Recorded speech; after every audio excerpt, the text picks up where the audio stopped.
नमस्ते, मेरा नाम है डॉक्टर यामिनी मिगलानी। आज हम बात करेंगे यूरिनरी ट्रैक्ट इन्फेक्शन, जिसे नॉर्मली यूरिन इन्फेक्शन भी बोलते हैं। तो इसमें बेसिकली ये फीमेल्स में ज़्यादा होता है। ये एक बैक्टीरिया नेम डीकोलाई नाम से फैलता है, जो कि मोस्ट कॉमन बैक्टीरिया है कॉज ऑफ यूटीआई। एंड इसमें जो रिस्क फैक्टर्स होते हैं वो हमारे होते हैं, जैसे एडिक्वेट हाइजीन ना मेंटेन करना, और इंटीमेट हेल्थ का केयर नहीं करना, multiple sexual partners, and public washrooms use करना। तो ये सब हमारे रिस्क फैक्टर्स होते हैं। नेक्स्ट इज इसमें सिम्टम्स क्या क्या होते हैं। सिम्टम्स में हमारे होते हैं हाई ग्रेड फीवर, यूरिन की फ्रीक्वेंसी बढ़ जाती है, यूरिन में जलन होती है, यूरिन के टाइम पे पेन होते हैं जिसे डिसयूरिया भी बोलते हैं, एंड लोअर एब्डोमेन में बहुत सिवियर पेन और क्रैम्पिंग होती है, वॉमिटिंग सेंसेशन होती है। तो ये सारे सिम्टम्स होते हैं। किसी किसी पेशेंट को बैक पेन या फिर लेग्स में पेन की भी कंप्लेंट रहती है। एंड ये एसोसिएटेड है किडनी इन्फेक्शन के साथ भी। अगर आपको सिवियर यूटीआई है या रेकरेंट यूटीआई है कि एक साल में 2 से 3 बार आपको यूटीआई हो रहा है, तो इसमें किडनी इन्फेक्शन का भी डर है, जिसे हम पाइलोनेफ्राइटिस बोलते हैं। तो नेक्स्ट इज इसमें हमें क्या क्या प्रिकॉशंस लेनी चाहिए।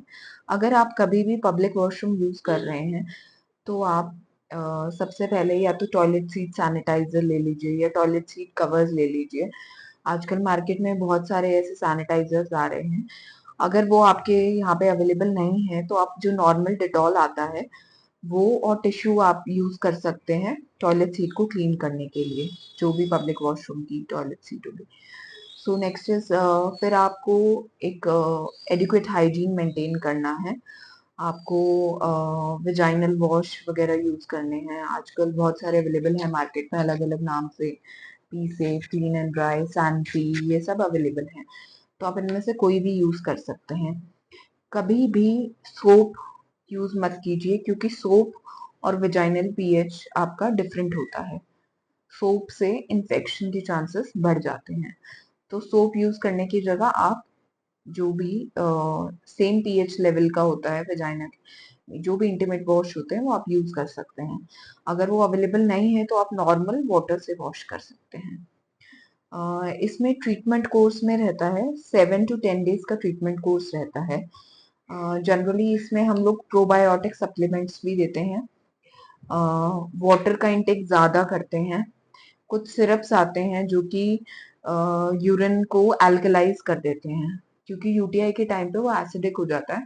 तो यूरिन को अल्कलाइज करने के लिए कुछ सिरप भी आते हैं। उसका जस्ट एक साइड इफेक्ट होता है थोड़ा सा कि उससे यूरिन ज्यादा आता है, बट वो क्या करता है कि वो जो बैक्टीरियाज होते हैं उनको वॉश आउट कर देता है। ऐसे ही वेजाइनल हेल्थ के लिए कुछ प्रोबायोटिक सप्लीमेंट्स आते हैं, सैशे की फॉर्म में भी आते हैं, टैबलेट की फॉर्म में भी आते हैं, शॉर्ट्स की फॉर्म में भी आते हैं। नेक्स्ट है हमारा, अगर आप पैड्स वगैरह यूज कर रहे हैं, जनरली ज्यादा रिस्क होता है ये पीरियड्स में, कि पीरियड्स में यूटीआई का ज्यादा चांसेस होते हैं। अगर आप पैड्स बहुत ज्यादा देर के लिए लगा के रख रहे हैं, मतलब 8 से 9 घंटे के लिए आप पैड चेंज नहीं कर रहे हैं, तो वो भी एक कॉज हो सकता है यूटीआई का। नेक्स्ट हमें जो ट्रीटमेंट है उसमें हम लोग एंटीबायोटिक थेरेपी देते हैं, जो कि स्पेसिफिक होती है ग्राम पॉजिटिव और ग्राम नेगेटिव बैक्टीरिया के लिए। अब इसमें टेस्ट जो होते हैं वो होते हैं, यूरिन रूटीन करते हैं, यूरिन कल्चर का टेस्ट करते हैं, सीबीसी करते हैं, केएफटी करते हैं। सीबीसी इसलिए कि हम देखते हैं जो इन्फेक्शन काउंट है वो रेस तो नहीं है, जिसे हम टीएलसी बोलते हैं। केएफटी हम इसलिए करते हैं कि उसमें हमें किडनी फंक्शन देखने होते हैं कि यूरिन इन्फेक्शन से कुछ किडनी पे असर तो नहीं आया है। बाकी हम यूरिन रूटीन और कल्चर पस सेल्स और नाइट्राइट्स ये सब देखने के लिए करते हैं।